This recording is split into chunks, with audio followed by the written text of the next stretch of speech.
Hi, everyone. My name is Sydney Yeager, and I'm the Public Programs Coordinator at the Museum of Jewish Heritage, a living memorial to the Holocaust. Now in its 24th year, the museum is committed to the crucial mission of educating our diverse community about Jewish life and heritage before, during, and after the Holocaust.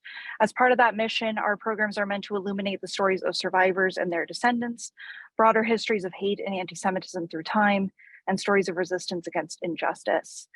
Before I introduce our two panelists, I just want to give everybody quick instructions on how to access the film, just in case you weren't able to access it before today's discussion, but you have until tomorrow to watch. Once you click on the link that was sent to you, you'll need to create a Vimeo account, and then you'll go and click rent, and then click apply promo code, and then enter the promo code museum, and that will enable you to access the film for free. So you will have 48 hours to watch the film after you start. If you have any additional questions, you can always email us at pubprog@mjhnyc.org. Today we are honored to be joined by Arnon Goldfinger and Dr. Eva Fogelman. Arnon is an Israeli film director and scriptwriter. He's the winner of 2 Israeli Academy Awards for his film The Comedian and The Flat.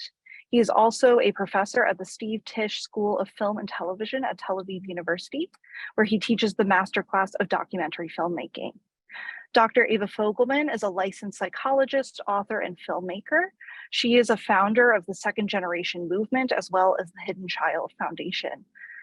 She wrote and co-produced the award-winning film Breaking the Silence, The Generation After the Holocaust, and is the author of the Pulitzer Prize-nominated Conscience and Courage, Rescuers of Jews During the Holocaust. If you have questions for our speakers during the program, please put them in the Zoom Q&A box, and we'll get to as many as we can at the end of the hour. And thank you all so much for joining us today. And I'm now going to hand things over to Arnon and Eva.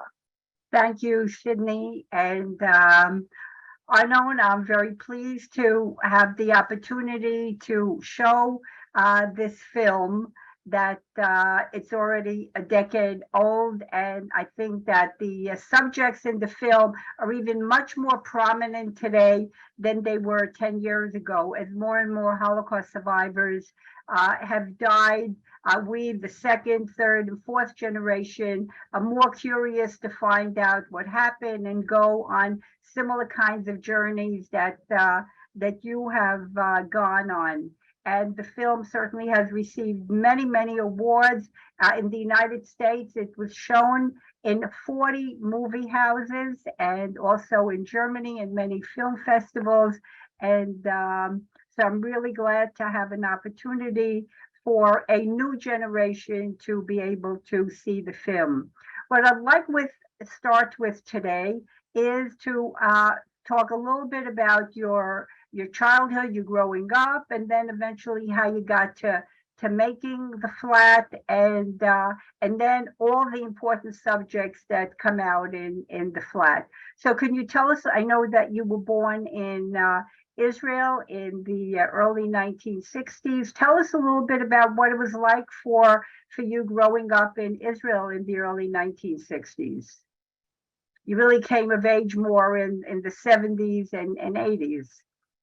Hello, everybody, and thank you very much, Eva, for for hosting me, and to the museum for this idea to show this film. Yeah, as you said in your introduction, when I made the film, I was not at all, in my imagination, I couldn't imagine that 10 years after I will still talk about it. And, it has its own destiny and its own, maybe mission. Anyhow, I'll immediately go to your questions and my childhood.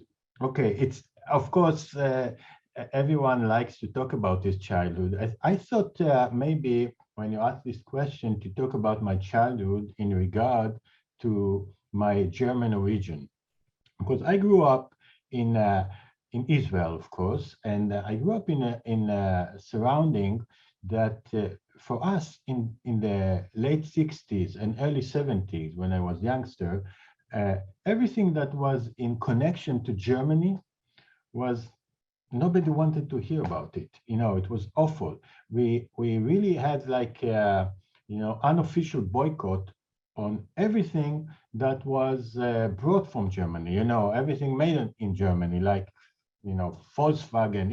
If you were a kid in those years and you saw Volkswagen in the street, Volkswagen car, you just maybe took a stone and tried to hit it. Really, everything from Germany we hate. On the other hand, I grew up where my parents spoke at home German, where I used to visit my grandparents every, once a week, twice, every 2 weeks. And everybody, when we met my grandparents, everyone spoke German. And for me, it was like natural. So right now, especially when I made the film, I thought a lot about my childhood, and I thought what kind of a schizophrenia kid I was, because on the one hand, I was a regular Israeli kid that hated everything that connected to Germany. On the other hand, I was the son of people that came from Germany and grandson of my grandparents that brought me gifts from Germany. They used to speak German. They tried to teach me German. So there's one anecdote that I would like to share with you. I thought about it. It was in the 70s. There was, the Mondial, the big soccer, championship between, and in the final, the big match was Germany against the Netherlands. At that time, the Netherlands was the most favorite country in Israel. Everybody loved the Netherlands, and that's a whole issue why. And of course, everybody hated Germany. And there was only one kid in the neighborhood that really wanted Germany to win this match. I was that kid. And Germany won. And the kids really beat me. They really hated me because I was kind of a German fan. And when you are a fan of football teams or any kind of sport teams, it's something unconscious. It's something you don't choose it. It's something you don't know why you do it. And I think that's really an example of my, a very strange identity, I would say, when I was a kid. Anyhow. Yeah. Today we understand that it's only about 85% of Dutch Jews who survived, because for every rescuer there was a denouncer, and very few of the Dutch Jews survived. So that's a very interesting history. Did you have any particular kind of consciousness that you were a third generation of Holocaust survivors when you were growing up? And also, what's interesting about your particular background is that for many years in Israel and really throughout the world, and partly because of the German reparation system, is any Holocaust survivor who was not in a ghetto or a concentration camp for 18 months was not considered a Holocaust survivor because they didn't get reparations. So did you have any consciousness, indeed, that you were a grandchild of Holocaust survivors? Not at all. To be honest, one of the things I used to tell at the beginning of the distribution of the flat, because people ask me those questions, it's something that I realized only during the making of the film. I used to say, and it's true, that we were a family of four, 3 brothers and a sister, 4 siblings. And all of us, of course, knew about our grandparents, that they came from Germany. My mother, she came from Germany. None of us ever thought we have any connection to the Holocaust. It was not, it was not in our mind. And we are, I would say, 4 intelligent guys. So it's not a matter of, knowing the facts. Everybody knew about what's happened, in Israel. You learn about it in class and everything. But the fact was that, the very, statistically, it can't be. It couldn't be that if you are from a German family, you must have any kind of connection to the Holocaust. This is a matter of simple statistics. But in our family, no one ever talked about the Holocaust, about any connection to the Holocaust. We never thought about it.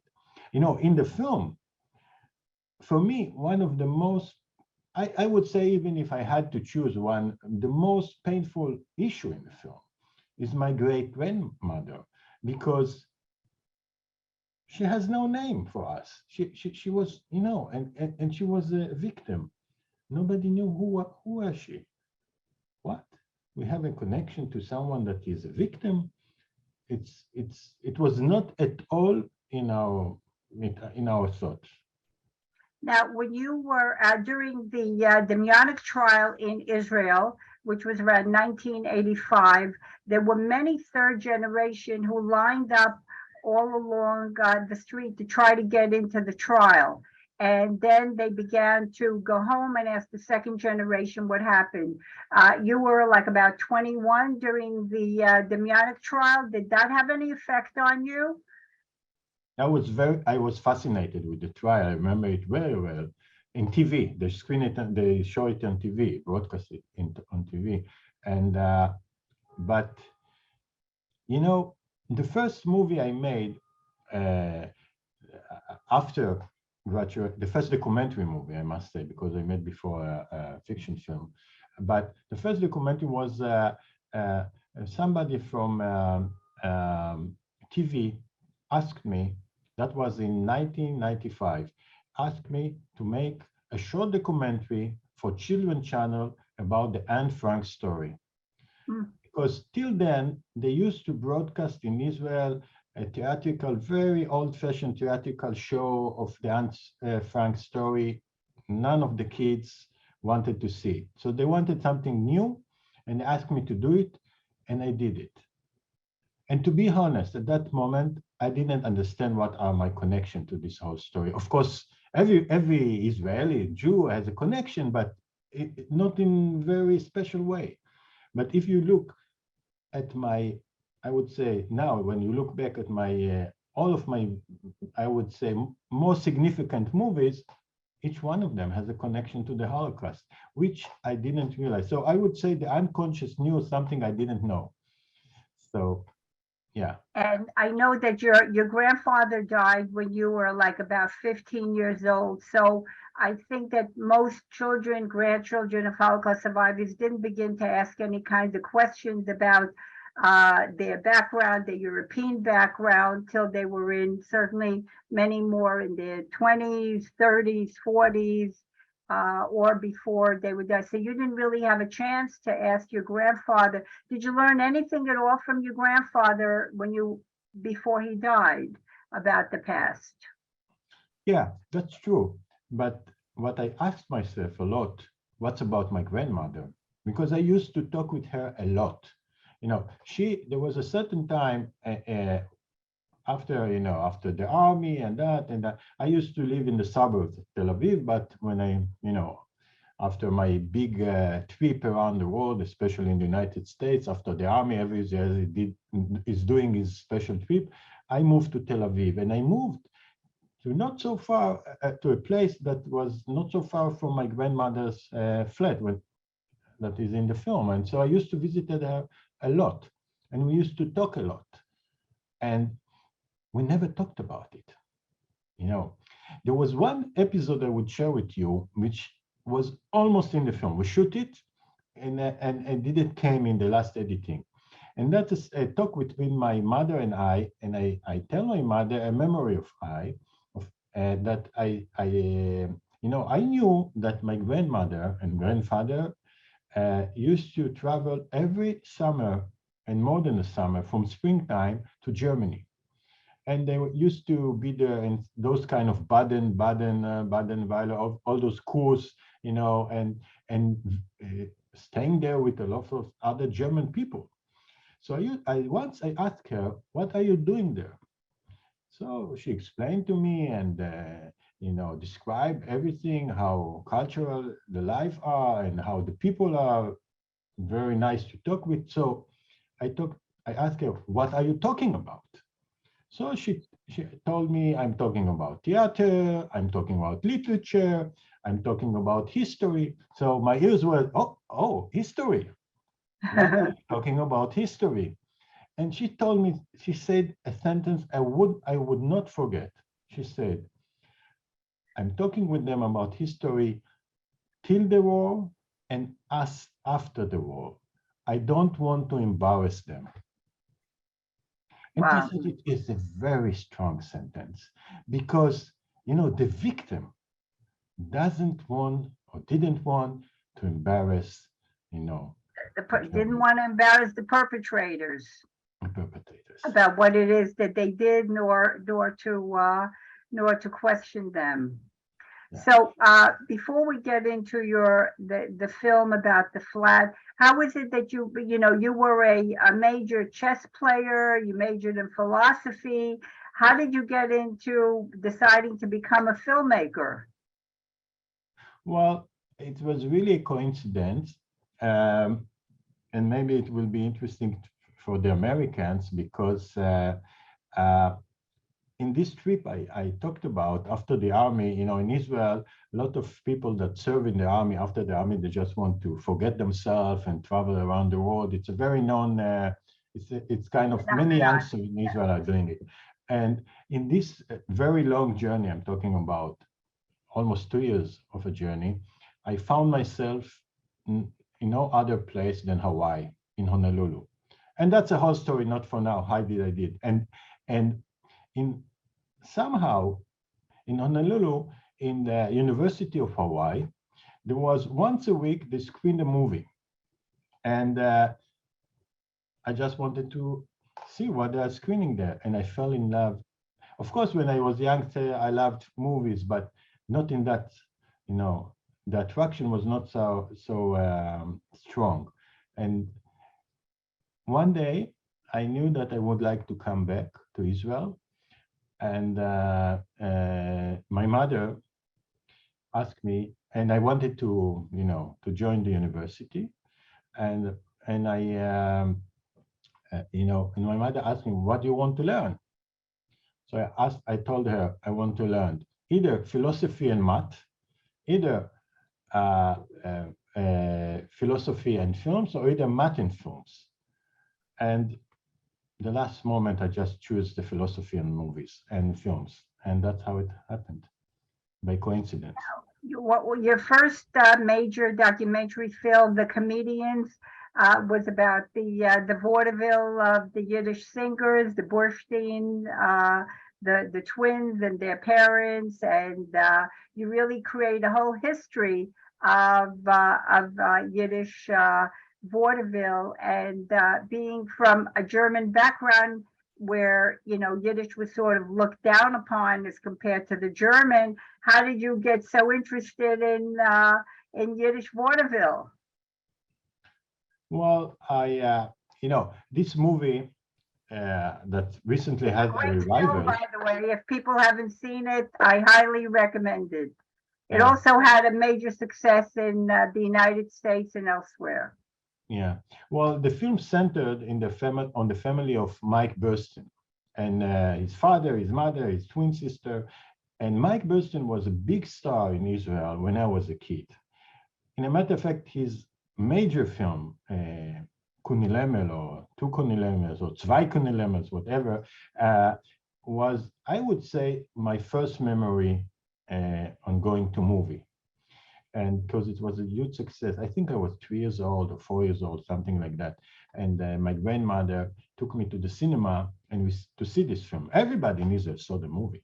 So when I got the one day, many years after, of course, I saw an article in the newspaper that with Mike Burstyn, that he's thinking about his life. He was 50 years old, and he's thinking about his life as he's now in Israel. And somehow I decided that's an interesting story to start with. Again, when you're making such movies, especially The Flat and the Comedian, you don't really know what you are entering. you had one idea, and then that's the beauty of documentary. And then you're going and going, and you find things, and in the end, the results are completely different from what you planned. And I think that especially in the flat, but also in the comedian, it's another style of a movie, but it deals with secrets in family and relations in family, and of a Jewish background, and the same area in the 20th century. And of course, the story is also, how to say, dominated by the Holocaust, although there are not really talks about the Holocaust in this movie, but after the Holocaust, 6 million fans of the Yiddish theater just perished. That's true. That's the end of the Yiddish theater. And so I think there is something that interests me. I'm a secular, of course. I'm not religious, but there's something that bothered me with the Jewish identity, with my identity in relation to my Jewish background and my Jewish roots and my Jewish European roots, of course. And somehow I think that movie deal with that in its own way. Wow. Mike Burstein came from Vishkov, his family, which is my family. My mother's maiden name was Burstein, so we may have some family connection there. And you just mentioned the fact that your grandmother took you to see a movie at 3 years old. So if you want to think about it, and now here you are making a film about your grandmother. So it seems like it was probably embedded as a small child that, your love for your grandmother and connection to film, probably unconsciously got you to where you are today. So here you are, your grandmother dies, and a month after your grandmother dies, for those people who have not had a chance to see the film, your mother and you and your other 3 siblings all get together in the apartment to see what's there. And tell us a little bit about that first experience of going into your grandmother's apartment, where you used to spend a lot of time. What was that like for you to be there without her? Yeah, so first of all, I would say that the first scene in the movie was really, or actually the first scene I shot in making this movie. And when the story is very simple. My mother called us, that means me, my sibling, my cousin, and told us that we must, meet in the flat and decide what to do with everything there. And me, with my instinct, I just grabbed my camera and shot it. And if somebody saw, there is a little clue in the first shots in the movie where you see the key on, just near the door. There is a key because, as I told you, I used to visit her a lot, so I had the key. So I just came there. I lived in Tel Aviv, and I came there before everyone and start to film, to shoot the flat. And to be honest, I didn't think of making a film at all. I thought of just documenting this flat, which I knew it's going to vanish. I knew it's a world that won't exist. And it was kind of a National Geographic mission. It's kind of these islands that you won't see anymore only on film. And I thought to use it, this material, only for the family archive. So, but what happened? When you hold the camera and you look at the LCD now, the viewfinder, you suddenly, through the camera, you suddenly start to see things you never observed before. You are much remote from the happening because you are holding a camera. You much concentrate on details, and I was fascinated. I really, it's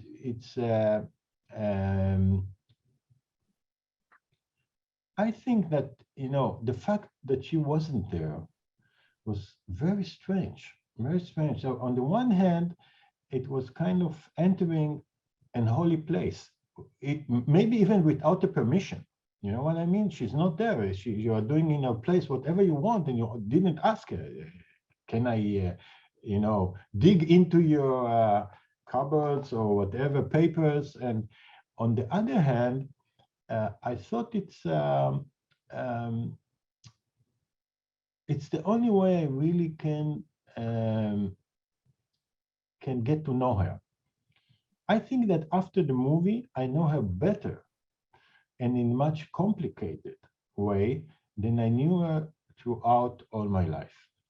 Yeah, because there were many, many secrets that we're going to hear about as we continue our discussion. I just wanted to say that at the beginning of the film, you have a very brilliant. The shades are closed, and then you slowly open the shades, and then the whole theme about the shades opening and closing is sort of very revealing in terms of the whole theme about the film, that slowly you begin to unfold all kinds of secrets that were hidden that you did not know about. And I think that opening is just brilliant, and its theme continuing throughout the film. So tell us a little bit about the what is the first secret that sort of really opened up the floodgate to what continued with your journey and finding out who your grandparents were? Well, I made this film. People that don't know how how documentaries are being made, this kind of documentaries, by the way, I made this film for 5 years. That means I shoot a lot of material. I filmed a lot. And when the first version of the editing was nearly 3 hours, and it was hard to throw away things. And why I'm saying that, and why I'm telling that, because at the beginning, my interest was not at all in that direction that was later on become, the main plot of the movie. I would tell you one thing that maybe because of your background would interest you. I found one envelope with address, the other side. It was addressed to Kurt Tuchler on the one hand, on the,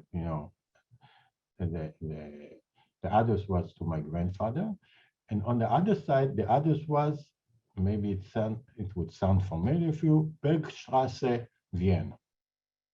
Bergstrasse, Vienna, for me, only it's it was immediately, it rang a bell, and that's the address of Sigmund Freud. So it was a letter from the son of Sigmund Freud to my grandfather. I found a letter, yeah, and it happened to be that they were friends.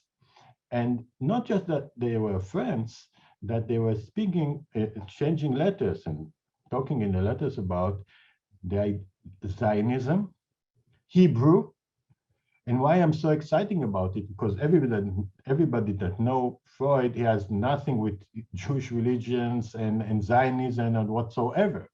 So it was kind of a mystery. I thought that would be one of the routes, the channels or the ways that I would like to develop.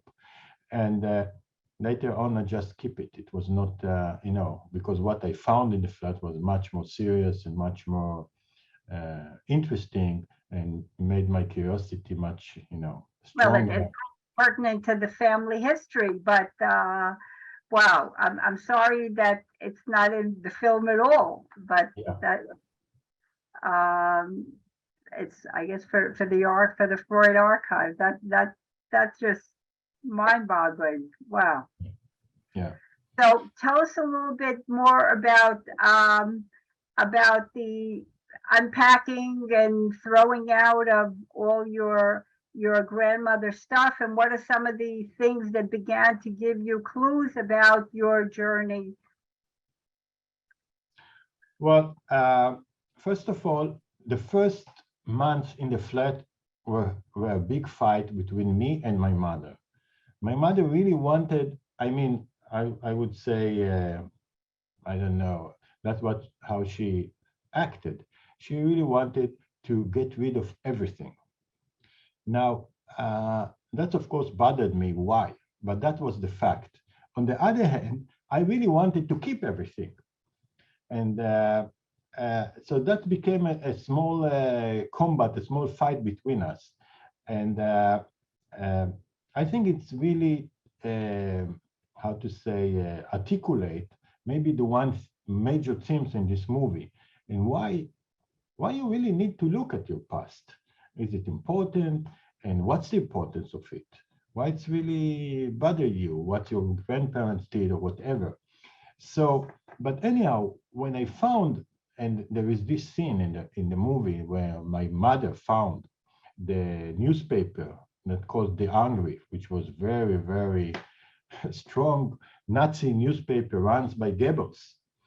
In the flat of my grandparents, everything turned upside down. I knew that, I must understand what is it.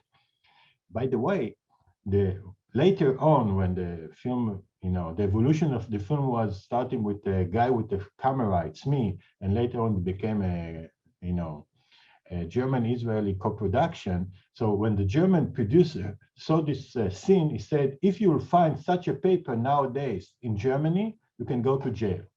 It's an anti-Semitic, you're not allowed to hold it by the law. So it's really striking.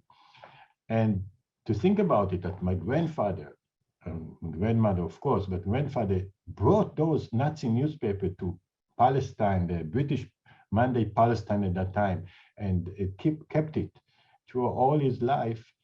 Of course, I had to understand what it is all about. And from that moment on, the films start to follow. Well, for people who did not see the film, the German paper spoke about, the article was about the fact that a Nazi came with a Jew to British Mandate Palestine in September of 1933. And that's what the article was about. And there's a lot of pictures about the Jewish settlers who were trying to establish a Jewish state in British Mandate Palestine. And Arnon's grandmother and grandfather took Leopold and his wife von Mildenstein to British Mandate Palestine, and they were there for a couple of weeks. And tell us what happened after your grandfather, who was a judge in Germany. What happened when he returned to Germany, probably around October of 1933? Yeah. So when they came back, my grandfather was a judge in Germany, and of course he was dismissed because at that time no Jews were anymore allowed to be in such an official governmental positions. And those articles are very interesting because at that time when they were published, by the way, they were published 1 year after they were wrote. It's not in the rhythm or tempo of today's Instagram or whatever. He really studied on it and worked on it for 1 year before he published them, von Mildenstein, the writer. And if you read, and I read those articles translated one by one, they are not anti-Zionist, they are not anti-Jews. Really, they are a little bit, here and there remarks, but in general, what's interesting about them, that he really thought that the Zionist solution, that means to bring the Jews to Palestine at that time, that's a good solution also for Germany. So there was kind of this, they thought in the same way. Not well. I need to be very careful about it, but one must understand that in Germany, the Jew before Hitler, of course, the Jews were the most, I would say, they really enjoyed the most privileged life of Jews around Europe. They were holding high positions. They were, they were like in the 20s and 30s, the early 30s, they were like regular citizens. And so my grandfather was a judge, not for Jews. He was a judge in Germany for Germans. So, but so it's really strange thing with those articles because they were published in a very Nazi newspaper. They were not published in order to encourage the Jews to, to leave Germany and go to Palestine. There was somehow, the idea was to publish them for the eyes of the Nazis. It's very interesting. Now, one of the things that's very interesting is that your mother, who basically said she just wants to deal with the present and not deal with the past, I think at that time was, it may seem strange to us today, but it was a very Israeli kind of ideology in that Prime Minister Ben-Gurion said, let's forget about the past, we're Israelis now, and as if Jewish history begins with the creation of the state of Israel. So your mother sort of fits into that, but your making of the film totally changes her, and she goes with you to Germany to meet the daughter of von Mildenstein. Tell us a little bit about what it was like for you to meet a daughter of an SS man who was responsible for the Jewish problem, and he is the one who hired Eichmann, and in the Eichmann trial, Adolf Eichmann talks about the fact that Mildenstein is the one who hired him, and it was his vision about what to do with the getting rid of the Jews. Well, yeah, it was a very complicated journey. And if you're just thinking about the fact that I took my camera and I started to shoot, all the things in my grandmother's flat, and at that time you were saying to me, in half a year you will meet the daughter of a Nazi officer. I wouldn't believe you. It was such a crazy journey. There is one thing in the flat for me. During that journey, I would say that was the most significant scene, and that was the telephone call to Eda. Because at that phone call, I really didn't know what to expect, what's going to happen. And where she talked about my grandparents, just imagine, she didn't know I'm going to call her. And I suddenly call her, and she immediately recognized what I'm talking about. She immediately recognized my grandparents with their names. She remembered them. I was completely shocked. I didn't know what to do with that. The only thing I knew at that moment, there's no other way.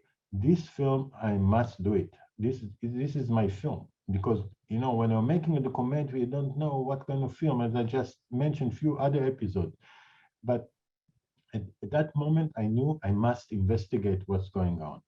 So this whole process of meeting Eva von Mildenstein and her husband and being there in their house in Wuppertal in Germany was a very, very, I would say, gentle dance, but also fragile, but also irritating. Because I must say, and now it's very easy for me to say, I came with a lot of stereotypes. as an Israeli, as a Jew, and I think one of my, I would say, my aims, or I don't know, my thoughts during the making of this film was to look at Eva von Mildenstein, the daughter of a Nazi officer who hired, as you said, Eichmann, and to look at her and see, and I would say something very strong now, I think, that she's a victim as well. She's a victim of her father, of the generation of her father, and the Nazi generation. Now, the question is how she deal with that. And I think in that way, the film somehow make a parallel, or put in the same, look at my mother and Eva von Mildenstein in a way that you can think both of them are the second generation. One of them is the second generation of the perpetrators and the other of the victims. But what they know, what they like to know, and what their responsibility. And so being with Eda was, I don't know, it's very hard to explain it in one way. One need to understand when you're making such a movie, it's not kind of a TV reportage that you come to a house, interview someone, and that's it. No, we really build a relationship. We were changing emails and letters and photographs, and I know about her family, and she know about my kids and my wife, and later on she met, of course, my mother. And so you really are building a relationship and a human relationship, not just about the matter of the movie. Right. Yes, and you celebrated her husband's 70th birthday, or drank champagne together. One of the things that I found the most incredible is that your mother, who had been so resistant to wanting to know anything about the past, she, you're sort of dancing around, about what indeed her father did. But your mother is very, very direct and says, what did your father do during the Holocaust? So your mother she really gets into it, as the second generation is not afraid to really confront her, which I thought was really quite beautiful. We don't have a lot of time, so I just want to say that before we open it up to questions for people who are listening to us this afternoon, and Eda and her husband really don't live in Germany. They moved to England, where they lived there for 30 years. They raised their children there, and now they have children. So we now have a third generation also from the persecutors, who also live in Switzerland and have a different name. And tell us a little bit about your relationship to the third generation of SS officer. Well, to be honest, there were not such relations, because I tried to contact them. I heard a lot of stories from Eda and Harald about them, and then I tried to contact them. Again, when you're making a movie, you don't know what direction you will develop it. So naturally, I wanted to meet them, and but they didn't cooperate so much. We talked, we changed some emails, but they were kind of, I felt that they just want to not to have any connection to that. I mostly heard stories about them from Eda and Harald. That's it.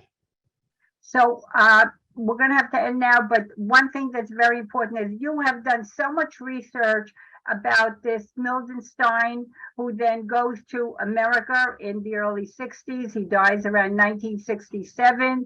In Germany, he was the PR person for Coca-Cola.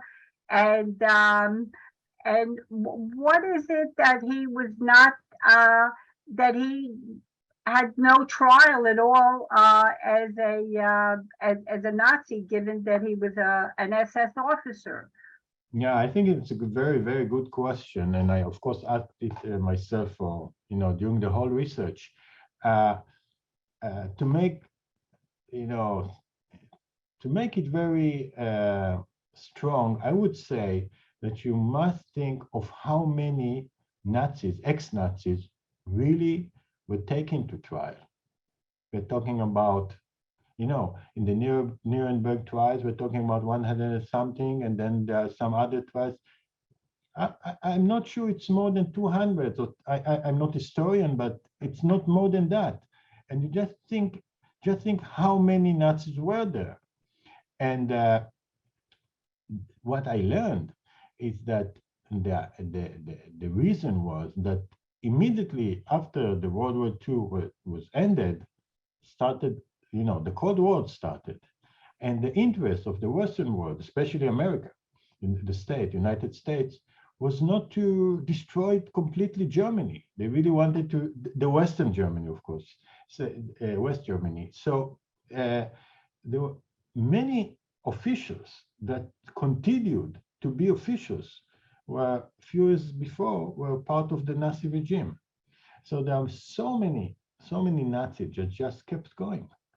It's hard to hear it, but this is true. Just think about it. It's impossible, that there were so many few trials against Nazis, and mostly about the really, really, really, big criminals and whatever. But there were so many small criminals, which was enough.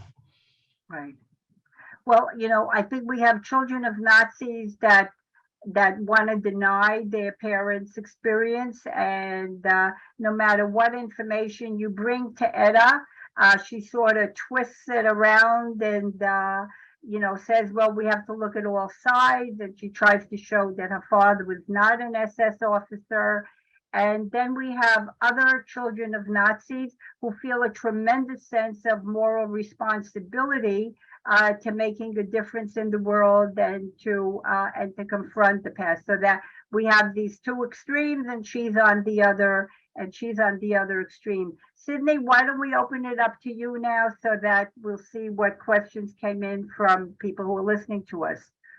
Great. Yeah, we had a lot of questions come in. So I think one that a lot of people were asking is, do you have any sort of updates on your mom? And also, do you keep in contact with the Mildenstein's daughter and her husband at all?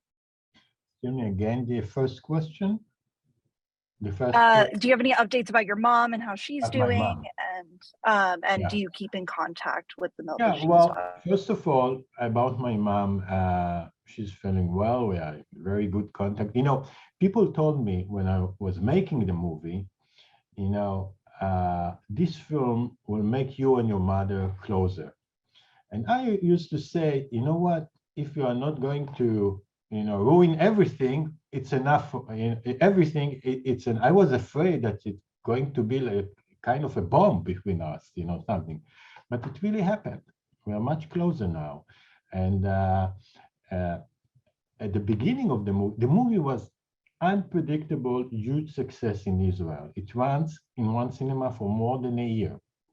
And at the time, people went to cinemas before the COVID. And she became kind of, I would say, mini celeb in Tel Aviv. Everybody recognized her. So many people saw the movie and they, met her in the street and start to argue with her. And say, oh, no, this is not, this is Israel.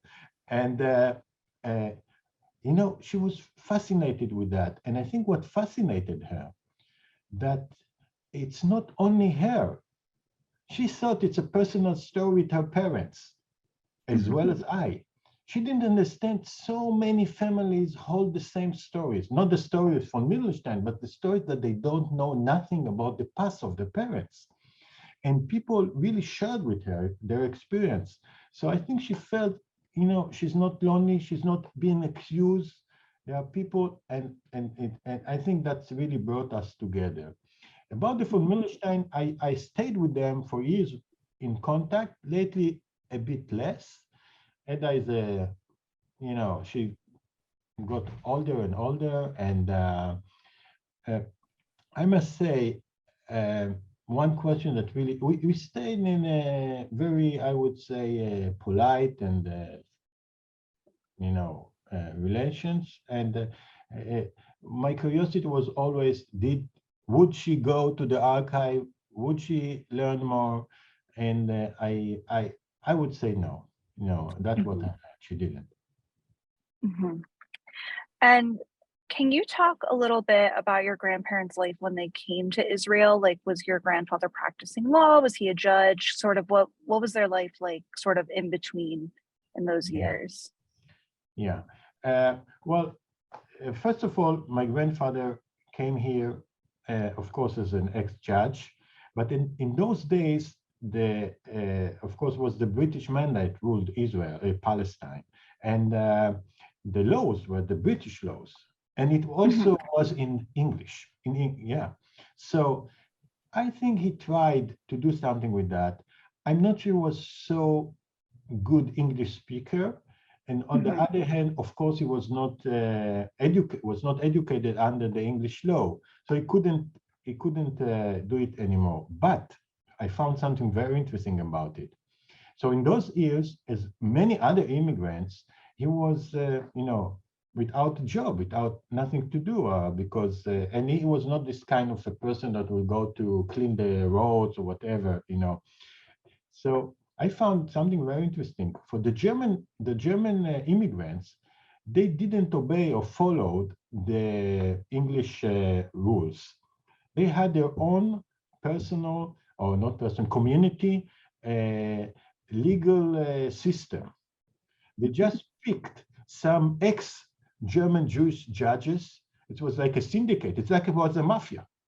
One could say, and they obeyed and they came and my grandfather used to work in this kind of illegal, legal system. Later on, he became his education with his by his education. He learned economics, international economics, and he went to this field and he was very successful in that. He had an investing company in the stock market in Israel. He was one of the builders or one of the guys that issued the Israeli stock market. And for years he has this company. It's called Wow. Tuchler. They were very famous at the time. That's So amazing. he became successful. Yeah, that's really amazing. We have somebody who's asking if you have any advice for someone who wants to make a documentary in sort of a similar vein and what pitfalls they should avoid, and just any kind of general advice you have. Well, you should come to Israel to learn at my class or any other class of my colleagues. Well, I think that the number one advice should be to understand it's a journey and to understand that not everything you planned would happen. And that's a good sign. If everything that you planned is going to happen, maybe something is wrong with your plans. That's in the documentary, of course, I'm talking only about documentaries. And I think that you should come with really, really, really open mind and try to think and rethink what is really interesting in the story and what direction you should go. And when you go there, still leave an open, option to move to another direction. Well, but as I say, I teach it, in the university. I have a few classes, and it's always, and it's a question that bothered me till today, how to teach it. So it's very hard to say something in, more than that. And then I think we have time for maybe one or two questions left. But did you save many of the things from the apartment? And was it hard emotionally to discard things that your grandmother had kept? Yeah, well, I saved a lot, but from time to time, when I edited the movie, at the beginning, I was shooting very naively because I didn't know what's going. And suddenly I saw, that I shoot without knowing some like books or documents that I really wanted to find, and I couldn't find them anymore They were documented in long shot, what they say. You could not use it, but I knew that they were there. But I'm not holding them anymore because somebody threw them. So, but as much as I could, I would say save most of the documents, many of the books, and I just store them. I mean, the documents I have a lot to do. The books, I just thought I cannot throw them away. But some they were thrown, as you see in the film. You know, the film just sees some clips of it, but there are many others. Yeah. And then I think this will be our last question. So we're seeing a rise in authoritarianism in Europe and in the United States. So what are your feelings about the possibility of uncovering the past and preventing further violence and hate, especially given the rise in anti-Semitism today? Yeah. Well, I believe it's a matter of, you know, I would say it in a simple way. For me, uncovering the past, what I did in all of my films, and not just in the movies, is a path to understand strongly my identity. And, you know, and maybe even giving you some significance to your life, because as I told you, I'm not religious or whatever, but you know that somehow that you are not here with no reason. You have a reason. The reason is your parents, your grandparents, your nation, your first your family before, but your nation. And what is, you know, even just to learn about it, just to understand it, it's give you something significant. You can understand much better, maybe you can choose much better what you want to do with that information. But I don't think it's only a matter of information. I think that it's also a matter of able to tell the story. You know, what happened in my family or what happened with my grandmother, I think that she didn't just hide the fact that her mother was perished in the Holocaust. She hid all the feelings. And this is something that went out of the circle of the discussion and in the family. You know, at the beginning I said, maybe this is the character of the German Jews, what we call the Yekes. You know, they are very strict, they don't talk about feelings and that, but I don't think it's true. I think the truth is that, you know, it's kind of a post-traumatic thing. So I think that when you reveal those things, you really release, you give freedom to those feelings also being to articulate them, and it changes you. It gives you some, again, as I said, meaning. So and when you're talking about now the historical events in Europe and everything, well, that's a very, very big question. I think one needs to start to deal with it for himself. And when you are certain with what you know, and in order to be certain, you need to learn or to discover or to, you know, investigate and to think about. I think when you're certain about your relation to your past, to your nation, whatever, to your family, it's much easier to deal with that because you're certain, you know it. Well, I think in addition to identity, the second, third generation is helping the Holocaust survivors and the community at large to mourn what has been lost, what has been destroyed, so that we can we have what it is we're going to be teaching to the fourth, fifth generation. And your work, I hope that whoever didn't get a chance to see the film before our discussion will have an opportunity to see it. It is very rich, and we really only covered the surface in terms of lots of things that that the film raises that are very universal issues that not only we children, grandchildren of survivors deal with, but really lots of other people out there. So thank you to the Museum of Jewish Heritage that's given us the opportunity to share this program And I hope that whoever is watching joins the Museum of Jewish Heritage, comes to see the new exhibit, and looking forward to seeing you on other programs.